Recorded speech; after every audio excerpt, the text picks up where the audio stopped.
right, we welcome. Hook, Slice, and Speak. The very first episode ever. Episode 1. This is a new venture for us. It sure is. Something that I think is long overdue. Something that we needed to do for a while, and here we are. Yeah, I mean, this is my first season at the Broadlands, and like something that's been pushed for a long time, especially in golf course maintenance and golf course in general, is social media presence, and podcasts are right there with it. So This is our venture into it, Hunter. I'm excited. I think it's going to be a lot of fun, and there's going to be plenty of stuff that we're able to talk about and bring to your guys' attention. So yeah, it's going to be good. I'm looking forward to it. Yeah. Sure. We have a sort of a what you want to call it? Agenda? Is that the right word? Agenda. We have some things that we're going to talk about and that we think are important for us, important for all of our subscribers, and probably, we'll jump into a lot of different stuff. Anything that has to do with golf, we're going to talk about it here. That's right. Yeah. From PGA program to GCSAA stuff to our own golf games. Yeah, our own golf games. I want to touch on that for sure. And here at the Broadlands, anything going on? Tour news. Yeah. Yeah, I don't know. Anything else? That's about it. So maybe we should just start with introductions. Yeah. You're Hunter. That's me, Hunter. I'm Brice. It's going to be my 4th summer here at the Broadlands this year. I don't even know how you have 4 summers in, dude. You're like 21 years old? 20. Golly. Yeah. When I got my license, that's kind of the first thing I did was get a job at a golf course. And to be honest, when I first got it, it was kind of just about getting the free golf, to be completely honest. That's how everybody gets into right, golf. I mean, why else would you work at a golf course, right? I was trying to play college golf. I was on that grind, trying to get a lot better. And after a couple weeks, or really a couple months in the golf shop, I kind of learned about the golf business a little bit more and thought that might be something I wanted to do with my life. So sure enough, that's kind of what I'm doing now. Now you're 4 summers into it. Yeah. And you like it, obviously? I love it. I mean, every day is something new, right? That's another thing that I love about it is there's always a new problem or a new venture to start, like a podcast. Yeah, it's just every day something different. It's a lot of fun. You get to be outside, which is another big thing that's important to me. Yeah. Brice, how long have you been a superintendent for? I've been a golf course superintendent for, since 2012. So that's 12 years now. The last 11 of those years was at the golf club at Devil's Tower, which is another landscapes course, which is something else that we can get into on our show here. So this was my first season at Broadlands. I started in April 17th to be exact. So it's been a short stint for me, but the thing that I love about Broadlands is that it's home for me. So I got my first lesson here ever. That's crazy. Which is awesome. Yeah, that's pretty cool. I played my first round of 9 holes ever here at the Broadlands. That's awesome.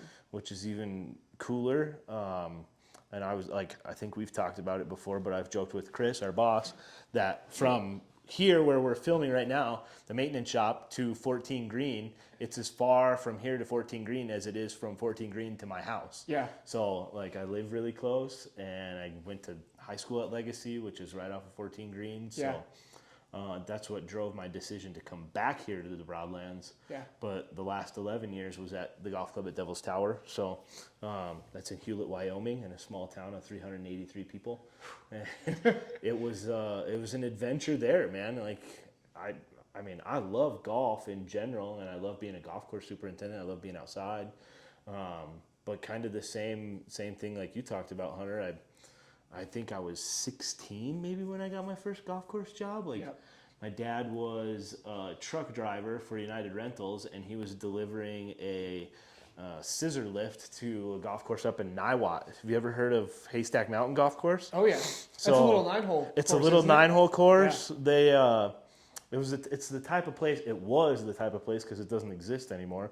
But it was the type of place that you could show up at 6:30, go play 9, and then go pay. Yeah. Nobody, it was just all in the honor system. That's the best type of golf. Dude, it was awesome. Yeah. It was. We didn't have any bunkers, which is great for maintenance. It was so easy.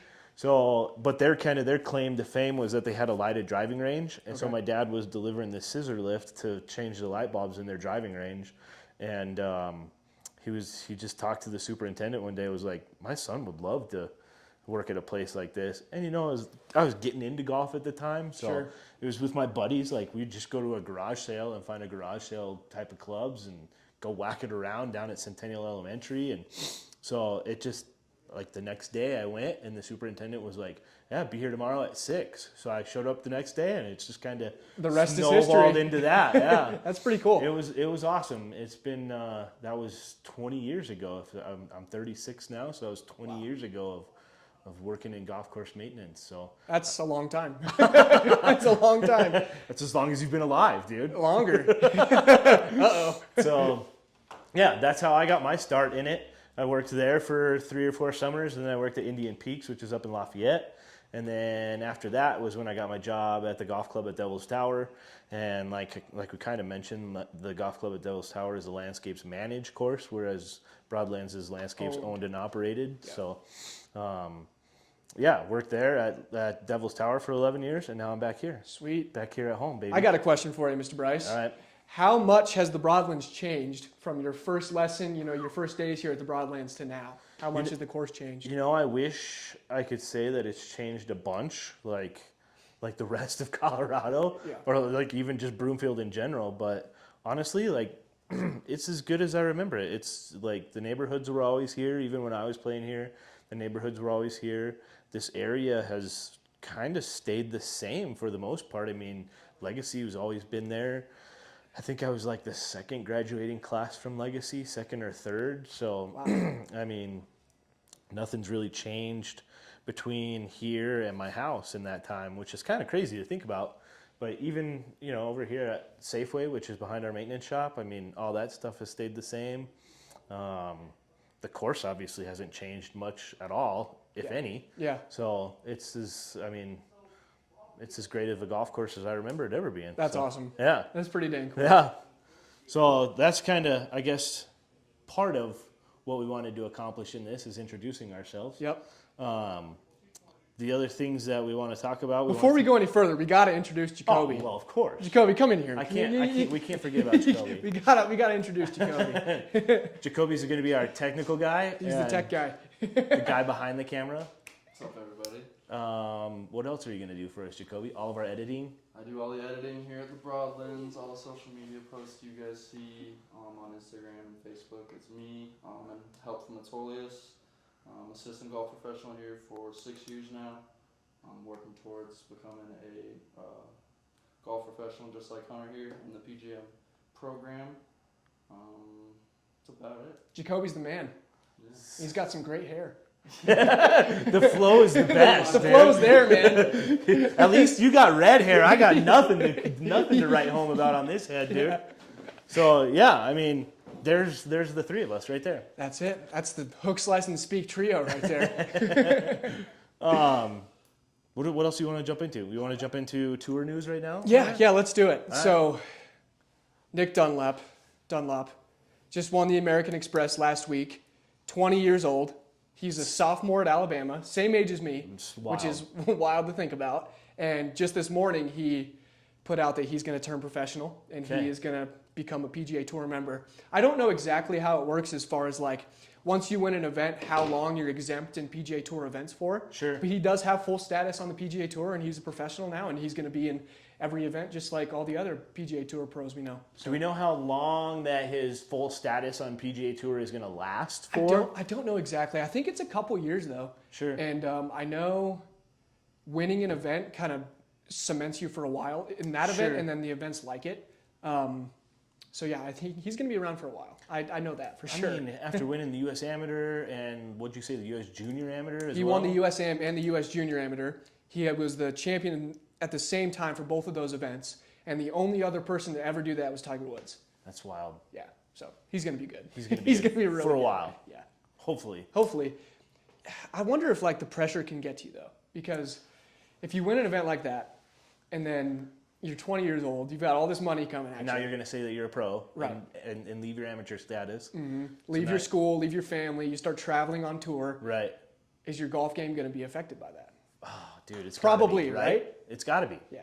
So. I know I would like, dude. Even if we have a competition, which maybe we'll do on this series, absolutely. Right? I'm going to choke it down my leg at some point, and we're not even playing for money. Yeah.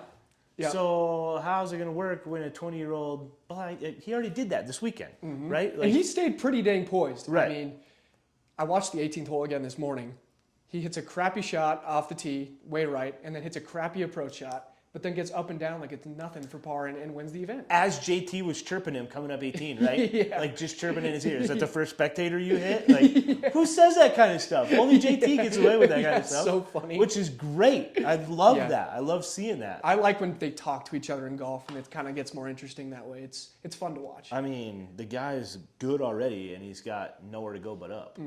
So he's going to be, he's got a bright future ahead of him. So he'll get to play this week. Well, no, he won't play. Well, this he's not week playing. right now, he's not playing. Right. So this will come out on Monday, and so he's going to play in the Pro-Am. He'll play in the AT&T Pebble Beach Pro-Am. And there was a bunch of rule changes with that. So they changed like the age requirement and stuff like that. So a bunch of the older guys aren't going to be playing, and they changed the format up a little bit. So hopefully it'll be a fun event to watch.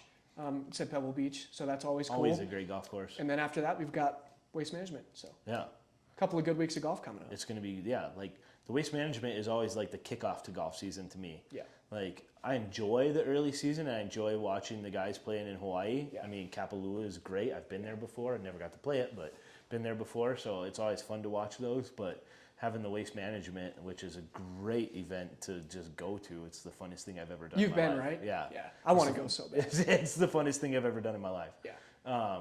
So that's always kind of the start to the season, and it's always on Super Bowl weekend. Yep. So it's always there's always a big hoopla, and so like football season ends, and then you get into golf. Where is the Super Bowl in Vegas? Vegas this year, It was in Phoenix last year. That's right? Which would have been a wild time in Phoenix. I imagine that would have been fun. That would have been really fun. I couldn't.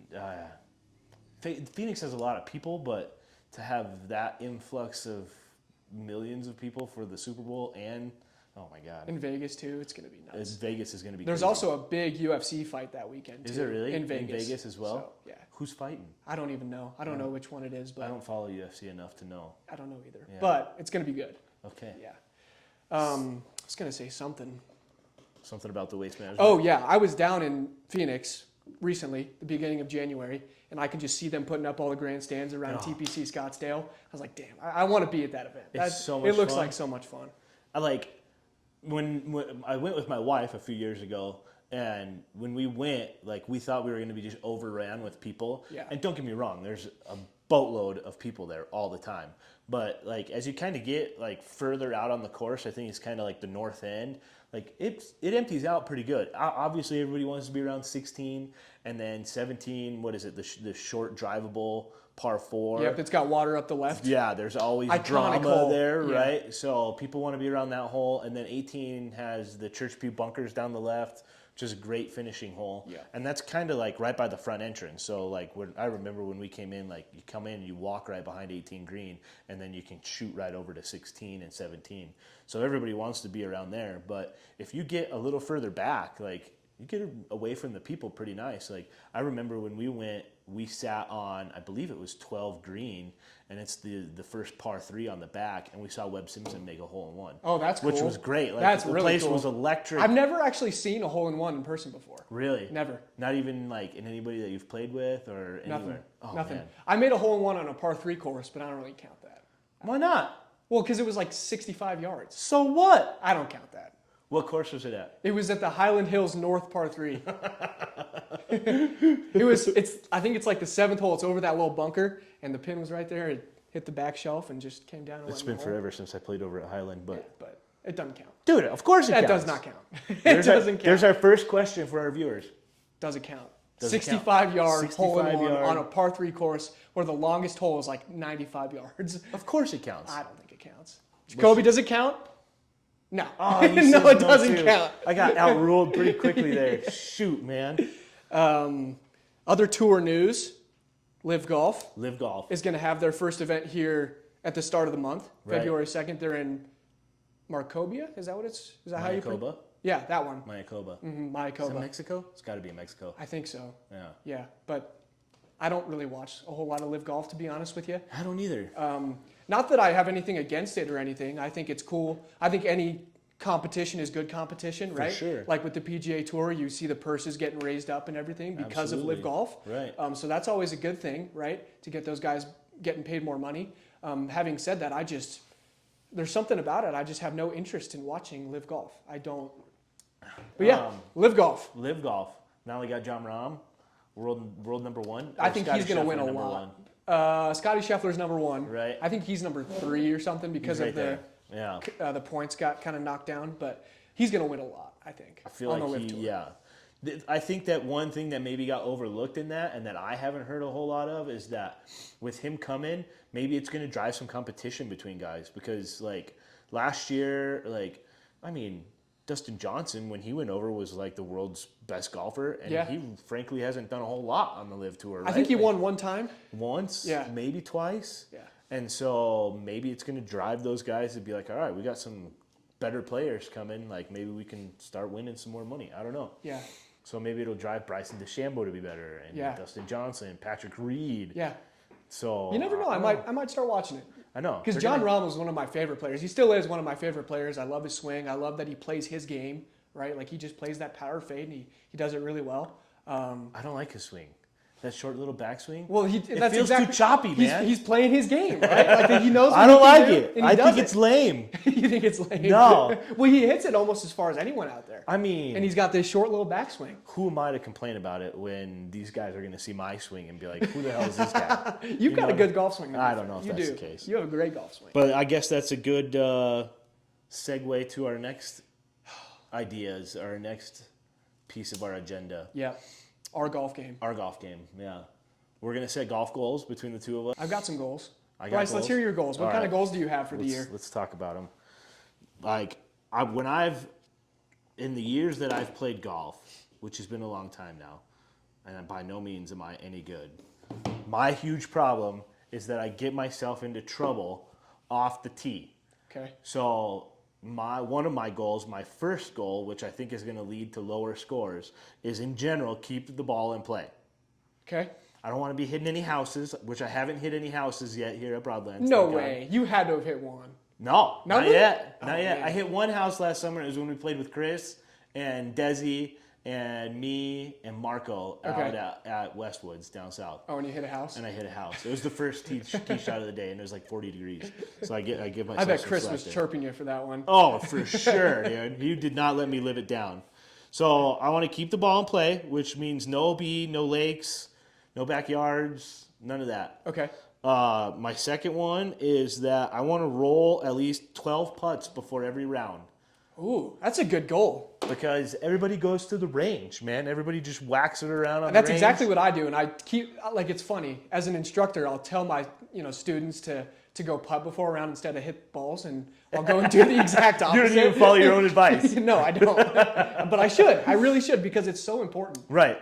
And like, I feel like if I do it from varying distances, like, from 4 feet, 8 feet, and 12 feet, then I feel like I'm going to just get a good feel for how either our greens are playing for the day or wherever we might travel to, their greens are going to play for the day. Mm-hmm. So those are my two goals. And then I had a third one on here. It's going to be to play at least 18 holes a week from May through September. Oh, that's a good goal. But I want it it could be 2 9-hole rounds. That's fine, right? It's just as long as you're playing that amount of holes. Even if you get out after work one day and you go play 4 or 5. Exactly. You got to get 18 holes in. But I still want to do 12 putts before those rounds. So 12 putts before, even if I'm playing 9, I want to roll 12 putts. Okay, that's a good one. I don't know if it's going to happen because we get so busy in the summertime. Right, we just grab our clubs and go. Yeah, we jump from the pro shop to the first tee. I can't tell you how many times I just grab my clubs out of the golf shop and just go to the first tee. Which everybody can relate to in golf course world, right? Yeah. If you work on a golf course, you know how busy it gets and how crazy we can get in the summertime. It gets so insane so fast, and it's like you can do all this planning for it, and it helps. But it doesn't prepare you for what's about to come. Never. Never. Like when April 15th hits, that's kind of just when you're going. Yeah. And you just don't stop. You just don't stop until maybe like the first frost or maybe some snow flies. Really, it's like these past couple of years, we don't stop until November 15th. Yeah. It's crazy. Almost Thanksgiving. Yeah. Yeah. So those are my golf goals. Okay. Hopefully we can stick to them. Those are some good golf goals. I thought you were going to go more down the numbers route and be like, I want to hit this many greens or this many fairways. That's your job. You're the golf pro.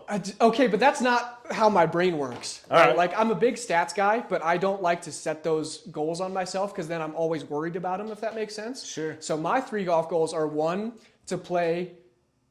I keep going back and forth on this in my head. I like the 18 holes a week, but I want to challenge myself to play 27 holes of golf a week. See, you went even 9 more than I did. Yeah. Good for you. I think as a golf professional and as a superintendent too, just working in the golf business, we get into this business because we love the game. And, you got to play golf. That's something you got to do. For sure. So I want to play 27 holes a week. Will it happen? I don't know. But that's something I want to do. Absolutely.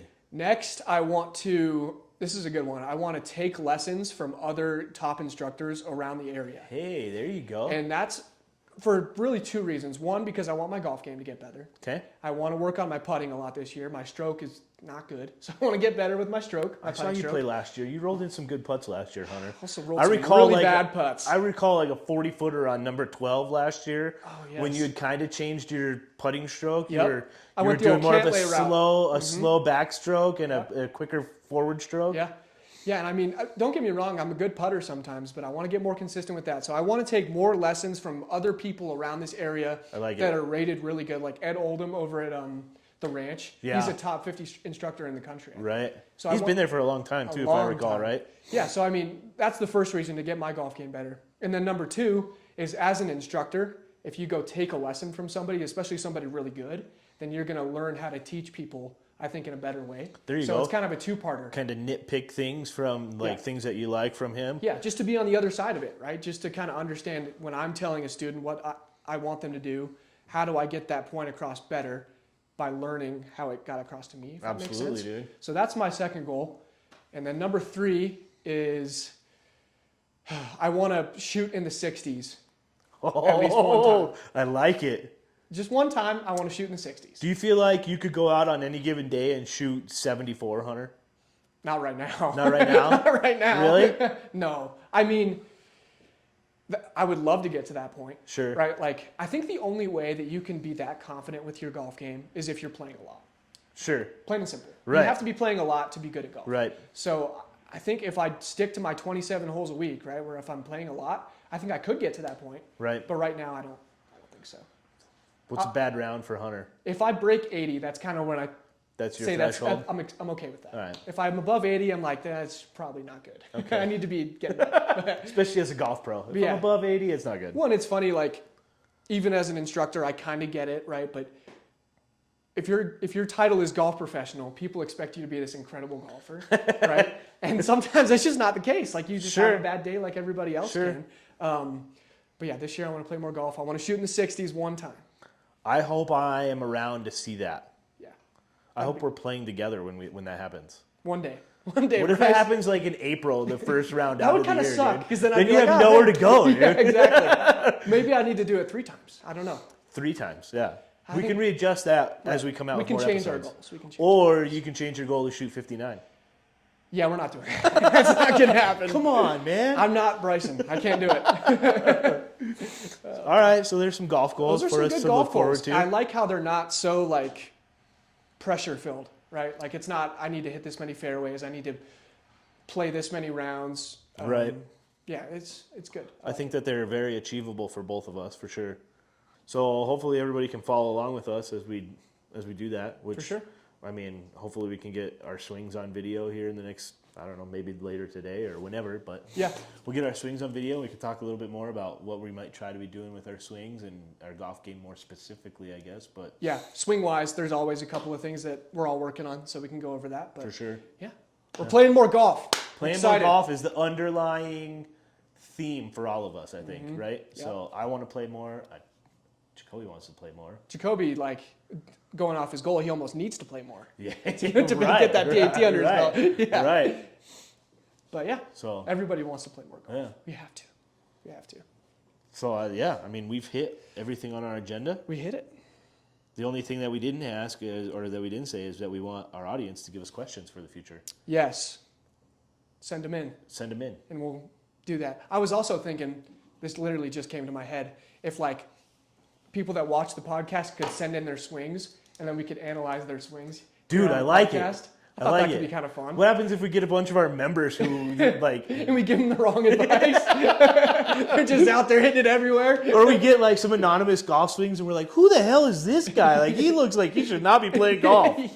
We can't be doing that. No, we can't be doing that. Yeah. But yeah, let's do that. Yeah, let's have some people send in some swings and cool. I don't have any business analyzing anybody's golf swing. Yes, you do. No. You know a couple of things. You play I know golf for a few long things, time. yeah. I know a bad swing when I see one, but I don't. We all do. I don't know what a great golf swing looks like quite yet. So, yeah. Sweet.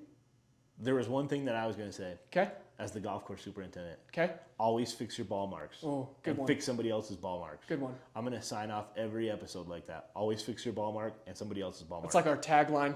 Fix your dang ball mark. There we go.